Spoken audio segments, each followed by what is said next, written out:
공수처가 며칠짜리 체포영장을 받았는지는 저희도 잘 몰라요. 유효기간이 언제까지인지.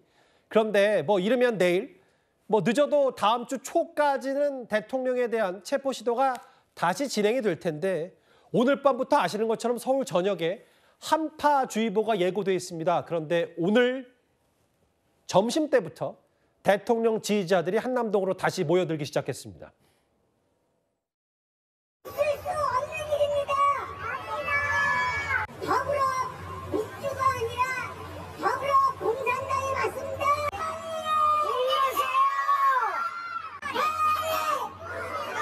정말 많은 분들이 간절함에 호소하고 있습니다. 이 합당한 영장이라면 제정신 박힌 사람 누가 이걸 받겠습니까?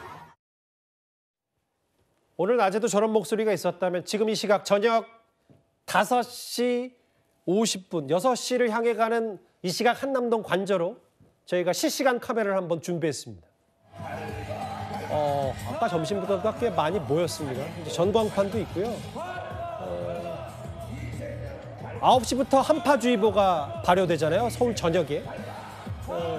두꺼운 외투를 갖춰 입고 모자, 귀마개를 한 대통령 지지자, 탄핵 반대 집회 지지자들이 지금 이제 본격적으로 목소리를 높이기 시작했습니다. 태극기, 성조기 들고 지금 스탑 더 스틸이라는 2021년 미국에서 트럼프 당선 지지자들이 이제 국회 의사당을 난입했을 때 저 메시지를 들고 이제 조금씩 지지자들이 집결했고 아마 이 집회의 인파와 결집 규모는 이제 공수처가 이제 들이닥치는 그 시점까지 계속 이어질 것 같은데 지금 이 시각 관접 치위 현장. 반면에 다른 지역에서는 이제 본격적으로 탄핵에 찬성하는 대통령 규탄 집회도 동시에 예정이 돼 있으니까 다시 한남동은 두 쪽으로 갈라지게 돼 있겠죠. 근데 이제 밖에서만 봐도 지금 안에서만 봐도 굉장히 추워 보입니다. 스튜디오로 다시 돌아갈 거예요. 이 시각 한남동 관저 화면입니다. 그런데 이런 게 있을 거예요. 장현주 변호사님. 대통령이 사실 분기점마다 직접 등크한 경우들이 있어서 지난 1월 1일에 지지자들에게 편지를 써서 애국시민, 유튜브를 잘 지켜보고 있다.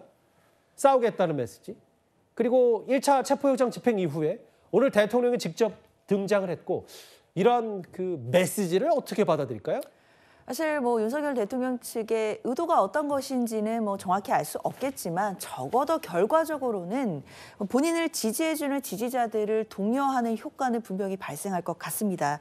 그러니까 우리가 새해 첫날에 대통령이 직접 썼다라고 하는 그 서명이 있었죠. 그 편지 내용이 공개되면서 그때도 많은 논란이 있었는데 일단 새해 첫날 대통령의 메시지였는데 그 대상이 본인을 극렬하게 지지해주는 지지자에 한정돼 있었다는 점은 좀 아쉬운 점이 있었습니다. 특히나 그 메시지 중에 끝까지 싸우겠다, 힘을 냅시다 이런 내용들이 있었기 때문에 사실상 체포영장 집행을 앞두고 본인을 지켜달라 이런 메시지가 아니냐라는 비판들이 굉장히 많았었는데요.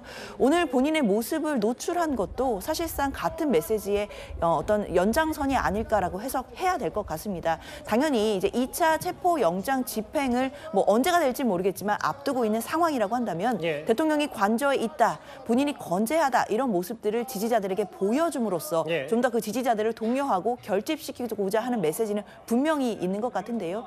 사실 대통령이 그 지지자들에 대한 대통령만이 아니라 대한민국의 대통령으로 선출됐었다라는 것을 생각해 본다면 보다 통합의 메시지가 나와야 되는 것 아니냐라는 아쉬움은 계속 남습니다. 오늘 포착된 대통령이 의도된 노출일 수도 있고 혹은 지지자들에게 대한 여러 메시지일 수도 있는데 일단 도주설, 벙커 여러 가지 의혹에 대해서 일축한 대통령실 얘기도 있었어요. 잠시만요. 아까 봤던 저 오마이뉴스의 영상 관련해서 대통령실이 입장을 내는 것 같아요. 제가 한번 읽어보겠습니다. 저 해당 영상을 찍은 저 매체를 향해서 군사시설보호법 위반으로 고발 조치하겠다고 했어요. 피고발인 허가를 받지 않고 무단으로 관저 일대를 촬영했다. 보안시설을 무단으로 촬영했을 때 관련 법령에 의거해 처벌한다라고 했습니다. 고발 조치와 함께 유감 표명을 한다. 윤기찬 부위원장께 짧게 질문을 드릴게요. 대통령실이 이제 뭔가 야당의 의혹 제기가 뭐는 맞고 뭐는 틀리다. 혹은 이제 법적 조치도 불사하겠다. 뭔가 맞대응하겠다는 목소리들이 점점 높아지는 것 같아요. 저 부분은 맞대응은 해야 된다고 봐요. 저것이 이제 맞대응이라기보다 저희가 이제 어떤 뭐 공세, 방어 이런 차원을 넘어서서 법에 위반되는 행위를 하는 부분에 대해서는 그 대응을 분명히 해줘야 되는 부분이 자 대통령이 계엄에 대한 평가, 그다음에 그에 대한 법적 처벌 여부, 탄핵 여부 이런 것들은 그대로 가면 되는 거고 나머지 흔들리면 안 되는 거거든요. 그런데 대통령이 일각에서 제기하는 바와 같이 뭐 한 계엄이 너무 엄중하기 때문에 다른 것들은 다 아무 문제가 안 된다는 식의 접근은 정말 안 되는 거거든요. 지금 민주당이 약간 그런 태도를 보이고 있고 예. 일부 뭐 지지자분들도 그런 태도를 보이게 되면 이것이 다시 무법천지로 되는 거예요. 그러면서 어떤 유감을 표명하거나 어떤 조치를 하게 되면 그 원인은 다 대통령의 뭐 불법 계엄이다 이런 식으로 나오게 되면 예. 이것은 정치인들이 할 얘기가 아닌 게 되는 것이죠. 정치인들은 그 조치를 함에 있어서도 법적 절차에 따라서 하는 것이고 예를 들어 대통령이 조사에 응하지 않아요. 그럼 조사에 응하지 않는 것은 그러니까 소환에 응하지 않는 것은 본인이 조사에 대해서 할 말이 없어서 응하지 않을 수도 있는 것이거든요. 그러면 이전에 이재명 대표 이런 분들도 다 조사에 응하지 않았었는데 이것에 대해서도 강하게 비난하면서 이 응하지 않는 것에 대한 대응 자체를 초법적으로 해야 된다. 이런 식의 어떤 뭐 멘트를 하거나 이러면 안 된다는 거죠. 예.